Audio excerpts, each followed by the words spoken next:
Novocaine, the man that feels no pain, against the foes he will reign. My review for this movie will be simple and plain.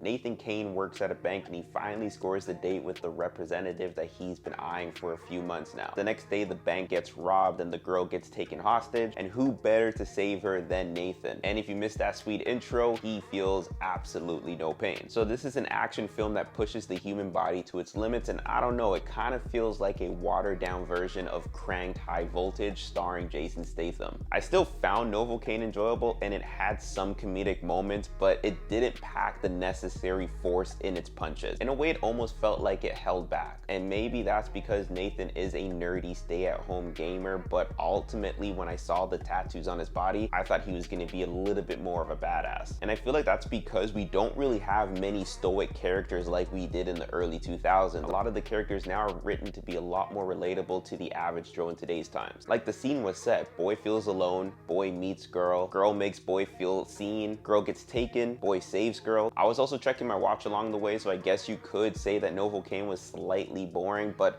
ultimately I'm not going to sit here and say it was a bad film. It had its moments, it was slightly fun, but the fight scenes didn't really get my blood pumping the way action films usually do, and it just didn't have that wow factor for me. And again, I'm not saying it is a bad film because I think other people would enjoy this. People in the theater really enjoyed it. They were laughing, they were feeling the fights the way that I wished I would have. It just wasn't what I was hoping for, and honestly, I'm going to be putting Novocaine in the C tier.